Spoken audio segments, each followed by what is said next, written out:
ఇప్పుడే జీ5 app download చేయండి. చూడండి మీ ఫేవరెట్ టీవీ షోస్ ఎప్పుడైనా ఎక్కడైనా.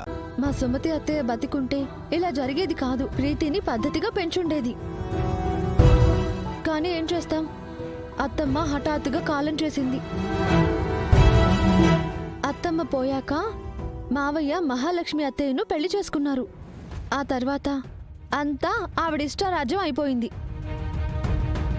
అందర్నీ తన చెప్పు చేతుల్లో పెట్టుకుని ఆడిస్తుంది.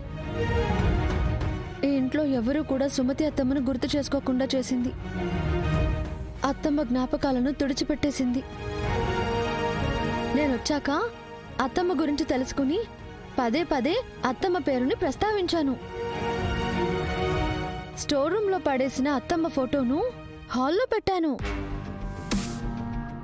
ఆ ఫోటోకి రోజు నేను దీపం పెడుతుంటే మహాలక్ష్మి అత్తయ్య అది సహించలేక ఫోటోను కాల్చేసింది. అయినా సరే నేను ఆగలేదు.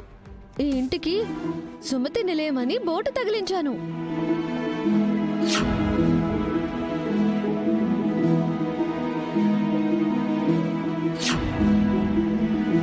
ఆ పోర్టు పెట్టింది నువ్వా సీత? అవును. ఎందుకలా అడిగారు?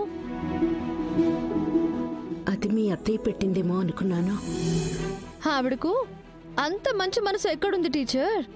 మా అత్తమ్మ పేరంటేనే తనకు గిట్టదు. పైగా మా అత్తమ్మ ఆవిడ మంచి ఫ్రెండ్స్ అంట. స్నేహితురాళ్ళ ఇంటికొచ్చి ఈ ఆస్తిని మనుషుల్ని సొంతం చేసుకుంది. నా అనుమానం ఏంటంటే ఆవిడే మా అత్తమ్మను ఏదో చేసుంటుంది అని. నీ అనుమానం నిజమే సీత. మహాలక్ష్మి వల్లే నా జీవితం తలకిందులైంది. ఒక్కోసారి ఆవిడ చేసే దారుణాలు చూస్తుంటే ఆవిడ మనిషేనా అనిపిస్తుంది. మహాలక్ష్మి మనిషి కాదు, మృగం. ఆవిడ ఎంతకైనా తెగిస్తుంది టీచర్. తనతో మనం కాస్త జాగ్రత్తగా ఉండాలి.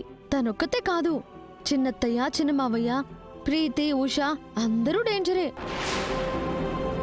కాస్త మావయ్యే బెటరు. నేను సుమతి అత్తమ్మ ప్రస్తావన తెచ్చినప్పుడల్లా నాతో మంచిగా ఉంటారు. మీ మావయ్యకి మీ సుమతత్తమ్మంటే అంత ప్రేమ? ఆ ప్రేమంతా మనసులోనే, కానీ మహాలక్ష్మి అత్తయ్య ముందు బయటపడరు. ఇదంతా సరే, ఇంతకీ మీరు ప్రీతి గదిలోకి ఎందుకు వెళ్లారు? ప్రీతి నా కూతురు కదా సీత.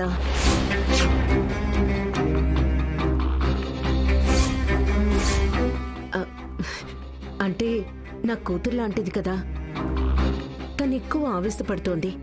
ఆడపిల్లలకు అతి ఆవేశం, కోపం పనికిరావు. పద్ధతిగా ఉండాలని 4 మంచి మాటలు చెప్పాలని వెళ్ళాను. మీరు చెప్తే తను వినే రకం కాదు టీచర్. మీ అత్తయ్య ఎలాగో మంచి చెడు చెప్పదు.